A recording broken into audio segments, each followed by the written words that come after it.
For 2 weeks, India had been promising retaliation for a deadly attack on Indian civilians. When it came overnight, it was the largest series of airstrikes carried out in decades. 3 people killed here in Muzaffarabad, in Pakistani-controlled Kashmir. India said it was targeted was Bahawalpur, where India said it hit a compound belonging to the militant group Jaish-e-Mohammed. Another destroyed mosque in Muridka, where India said it struck the headquarters of Lashkar-e-Taiba, another group fighting Indian control in Kashmir. Tensions have once again flared between South Asia's 2 nuclear-armed neighbors, India and Pakistan, following deadly cross-border missile strikes, air attacks, and mounting civilian casualties on both sides. Here's a detailed report on the rapidly evolving crisis. According to Pakistani military officials, India's air raids hit 6 different locations in Punjab and Azad Jammu in Kashmir, including civilian areas and places of worship, such as mosques. A total of 31 people, including women and children, were reported dead, with over 70 injured. Several missiles are said to have impacted residential neighborhoods and even a hydroelectric dam. Pakistan's military spokesperson, Lieutenant General Ahmed Sharif Chaudhry, condemned the strikes as cowardly and unprovoked, accusing India of targeting civilian populations under the guise of counterterrorism. India, however, has defended its actions. Foreign Secretary Vikram Misri described the missile and drone strikes as preemptive and proportionate. Indian military officials claimed that 9 strategic locations linked to alleged terrorist infrastructure were neutralized in under 30 minutes. The Indian side insists it acted responsibly and did not target civilian facilities. These actions were measured, non-escalatory, proportionate, and responsible.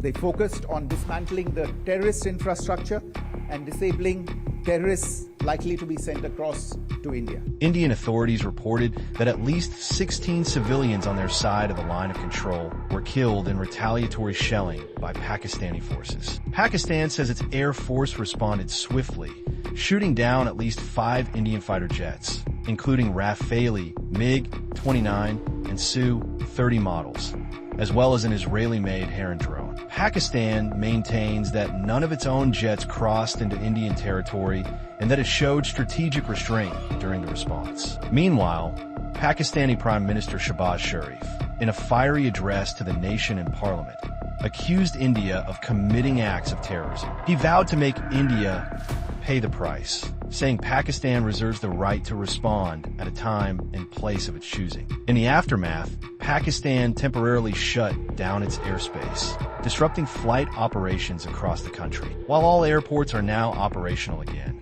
several flight paths over Lahore remain suspended due to operational requirements. The United States expressed concern over the conflict. In remarks from the Oval Office, President Donald Trump urged both nations to exercise restraint, saying, "I know both sides well. I want them to stop." The U.S. Embassy in Islamabad also issued a security alert to citizens and reiterated the do not travel advisory for the region. The Kashmir conflict has long been a flashpoint between India and Pakistan. The region has witnessed decades of insurgency, cross-border skirmishes, and diplomatic deadlock. Both countries claim the territory in full, yet administer it in parts, with rising rhetoric and escalating violence. The region teeters on the edge of a broader military conflict. The international community continues to urge calm, but with civilian lives lost and each side blaming the other, prospects for de-escalation remain uncertain. The war is still going. In a recent article, it came out that Pakistan killed 40 to 50 soldiers by shelling Indian military installations along the line of control, the de facto border in Kashmir, in retaliation for Wednesday's pre-dawn airstrikes by India. At least 16 civilians and an Indian soldier were killed in heavy shelling in India's Poonch district, Indian police said. Pakistan said it downed 25 Indian kamikaze drones, while India said it shot down 15 missiles. Also on Thursday, French officials said at least one Indian-owned Rafale fighter jet was shot down during Wednesday's Operation Sindoor. Let's see what happens next. See you in the next video.